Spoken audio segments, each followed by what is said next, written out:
Hi hello friends, welcome back to B J kitchen heaven. ಎಲ್ಲರೂ ಹೇಗಿದ್ದೀರಾ? ಇವತ್ತು ಬಿಳಿ ಕುಂಬಳಕಾಯಿ ಹಲ್ವಾ ಮಾಡ್ತಾ ಇದ್ದೀನಿ. ಸೊ ಅದನ್ನು ಕಾಶಿ ಹಲ್ವಾ ಅಂತಲೂ ಕರೀತಾರೆ. ಸೊ ಇದಕ್ಕೆ ಒಂದು ಸ್ಮಾಲ್ ಪೀಸ್ ಇದು ಬಿಳಿ ಕುಂಬಳಕಾಯಿ ತೊಗೊಂಡಿದ್ದೀನಿ. ಸೊ ಅದರದ್ದು ಸಿಪ್ಪೆ ತೆಗೆದು ಅದನ್ನು ತುರಿದಿಟ್ಕೊತೀನಿ. ಸೊ ಒಂದು ಅರ್ಧ ಕಪ್ ಸಕ್ಕರೆ, ಒಂದು 2-3 ಸ್ಪೂನ್ ತುಪ್ಪ, ಒಂದು ಸ್ವಲ್ಪ ಗೋಡಂಬಿ, ದ್ರಾಕ್ಷಿ, ಒಂದು ಸ್ವಲ್ಪ ಕೇಸರಿನ ನೆನೆಸಿಟ್ಕೊಂಡಿದ್ದೀನಿ ಹಾಲಲ್ಲಿ. ಆಮೇಲೆ ಒಂದು 4-5 ಏಲಕ್ಕಿನ ಪುಡಿ ಮಾಡಿ ಇಟ್ಕೊಂಡಿದ್ದೀನಿ.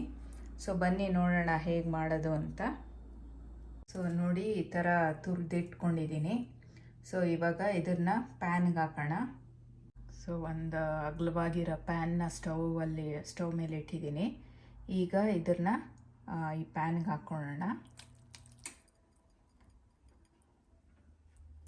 ಸೊ ಇದು ನೀರು ಅದರಲ್ಲಿ ಆಲ್ಮೋಸ್ಟ್ ಬರೀ ನೀರಿನ ಅಂಶ ಇರುತ್ತಲ್ಲ, ಸೊ ಅದೆಲ್ಲ ಚೆನ್ನಾಗೆ ಇಮರಬೇಕು. ಸೊ ಡ್ರೈ ಅಪ್ ಆಗಬೇಕು. ಸೊ ಇದೊಂದು 20 ನಿಮಿಷ ಆಗುತ್ತೆ. ಸೊ ಎಲ್ಲ ನೀರೆಲ್ಲ ಚೆನ್ನಾಗೆ ಆ ಜ್ಯೂಸಲ್ಲೇ ಇದು ಬೇಯಬೇಕು.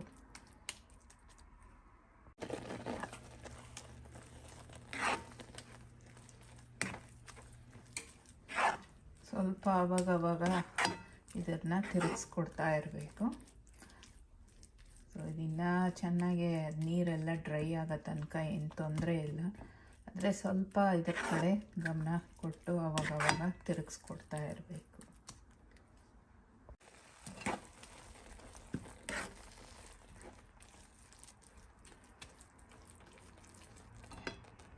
ಸೊ ನೋಡಿ, ಈಗ ಒಂದು 20 ನಿಮಿಷ ಆಗಿದೆ. ಆಲ್ಮೋಸ್ಟ್ ಎಲ್ಲ ನೀರು ಚೆನ್ನಾಗೆ ಅದರದ್ದು ಇವ್ಯಾಪ್ರೇಟ್ ಆಗಿದೆ. ಸೊ ಇದೆಲ್ಲ ನೀರು ಇಂರಿದೆ.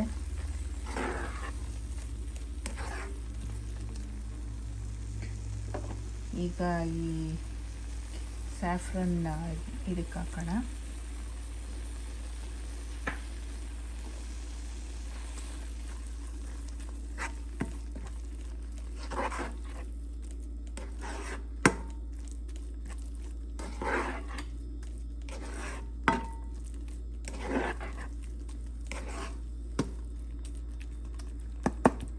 ಒಂದು 5 ನಿಮಿಷ ಇನ್ನೊಂದು ಸ್ವಲ್ಪ ಡ್ರೈ ಅಪ್ ಆಗಲಿ, ಆಮೇಲೆ ಸಕ್ಕರೆ ಹಾಕೋಣ. ನೋಡಿ, ಈಗ ಆಲ್ಮೋಸ್ಟ್ ಎಲ್ಲ ಜ್ಯೂಸ್ ಎಲ್ಲ ಇಂರಿದೆ, ಚೆನ್ನಾಗಿ ಇವ್ಯಾಪರೇಟ್ ಆಗಿದೆ. ಸೊ ಇವಾಗ ಇದು ಸಕ್ಕರೆ ಹಾಕೋಣ. ಸೊ ಸಕ್ಕರೆ ನಿಮಗೆ ಎಷ್ಟು ಬೇಕೋ ಅಷ್ಟು ಸ್ವೀಟ್ನೆಸ್ ನೋಡಿ ಹಾಕ್ಕೊಬೋದು. ಸೊ ನಾನಿಲ್ಲಿ ಒಂದು 1/4 ಕಪ್ ಹಾಕಿರ್ತೀನಿ.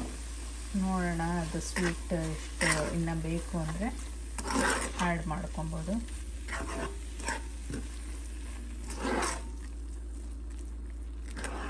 ಸೊ ಇವಾಗ ನೋಡಿದ್ರೆ ಸೇಮ್ ಒಳ್ಳೆ ಕೇಸರಿ ಬಾತ್ ಥರ ಕಾಣುತ್ತೆ.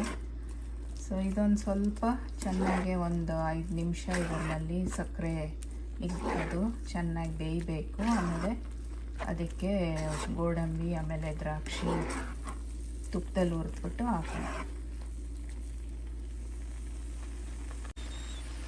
ನಾನು ಚೆಕ್ ಮಾಡಿದೆ, ಇನ್ನೊಂದು ಸ್ವಲ್ಪ ಸಕ್ಕರೆ ಬೇಕು ಅನ್ನಿಸ್ತು. ಸೊ ಇನ್ನು ಸ್ವಲ್ಪ ಹಾಕ್ತಾಯಿದ್ದೀನಿ.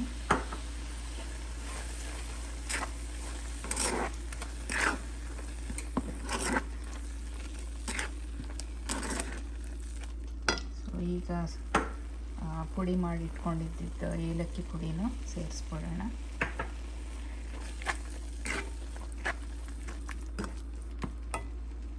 ಇದರದ್ದು ಸ್ವಲ್ಪ ಉರಿ ಕಮ್ಮಿ ಮಾಡಿ ನಾನು ಇವಾಗ ತುಪ್ಪದಲ್ಲಿ ಇದು ಗೋಡಂಬಿ ಆಮೇಲೆ ದ್ರಾಕ್ಷಿನ ಹುರ್ಕೊತೀನಿ.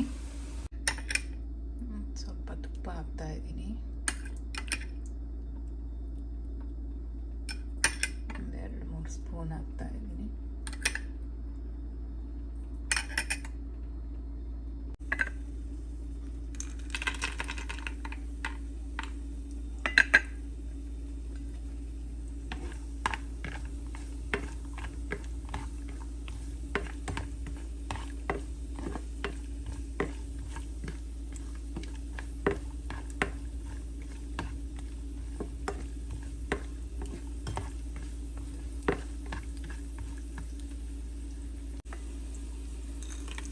ದ್ರಾಕ್ಷಿ ಹಾಕ್ತಾಯಿದ್ದೀನಿ.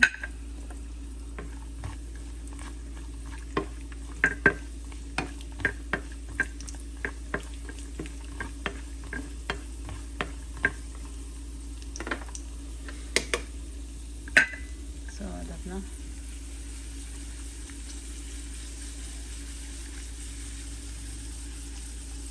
ಇದಕ್ಕೆ ಸೇರಿಸೋಣ.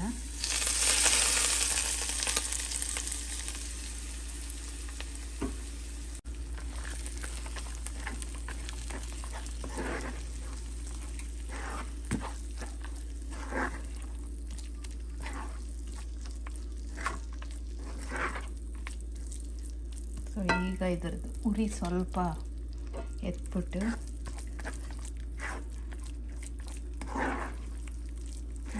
ಚೆನ್ನಾಗಿದ್ದು ಸೈಡ್ಸ್ ಬಿಡಬೇಕು ಪಾತ್ರೆದು.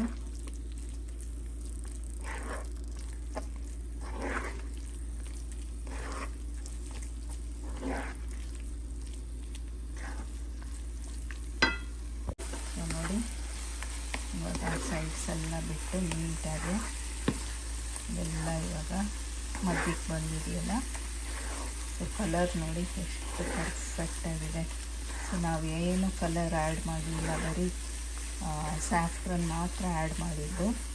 ಸೊ ಎಷ್ಟು ಸೂಪರಾಗಿದೆ, ಒಳ್ಳೆ ಪರಿಮಳ, ಘಮ ಘಮ ಘಮ ಅಂತ ಇದೆ. ಸೊ ನೀವು ಟ್ರೈ ಮಾಡಿ. ಸೊ ಬನ್ನಿ ಸರ್ವ್ ಮಾಡೋಣ. ಇಷ್ಟು ಸಾಕು.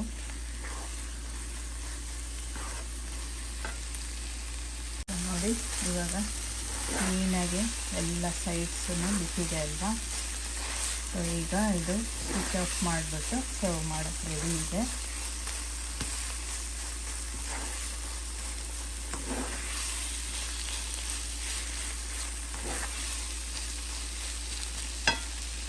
ನೋಡಿ ಕುಂಬಳಕಾಯಿ ಹಲ್ವಾ, ಕಾಶಿ ಹಲ್ವಾ ರೆಡಿಯಾಗಿದೆ. ಸೊ ಎಷ್ಟು ಸುಲಭವಾಗಿ ಮಾಡ್ಬೋದು. ಇದಕ್ಕೆ ಟೈಮ್ ಬರೀ ತುರಿಯೋಕ್ಕೆ ಅಷ್ಟಕ್ಕೆ ಟೈಮ್ ತೊಗೊಳತ್ತೆ. ಇನ್ನು ಮಿಕ್ಕಿದ್ದೆಲ್ಲ ಒಂದು 20-30 ನಿಮಿಷದಲ್ಲಿ ಮಾಡಿಬಿಡ್ಬೋದು. ಸೊ ನೀವು ಟ್ರೈ ಮಾಡಿ, ಆಮೇಲೆ ಹೇಗೆ ಬಂತು ಅಂತ ತಿಳಿಸಿ. ಸೊ ಲೈಕ್, ಶೇರ್, ಸಬ್ಸ್ಕ್ರೈಬ್ ಆಗೋದು ಮರಿಬೇಡಿ. ಮುಂದಿನ ವೀಡಿಯೋಲಿ ಸಿಗ್ತೀನಿ. So hope you enjoyed watching this video. Take care, have a great day.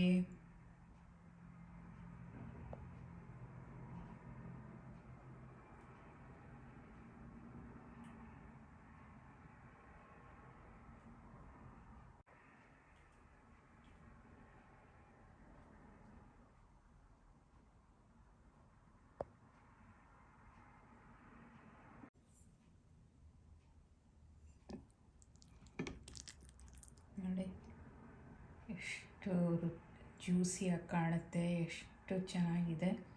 So ಇದು ರುಚಿ ಕೂಡ ಅಷ್ಟೇ ಅದ್ಭುತವಾಗಿರುತ್ತೆ. ಸೊ ನೀವು ಟ್ರೈ ಮಾಡಿ, ಆಮೇಲೆ ಹೇಗೆ ಬಂತು ಅಂತ ತಿಳಿಸಿ. So thank you for watching. Bye.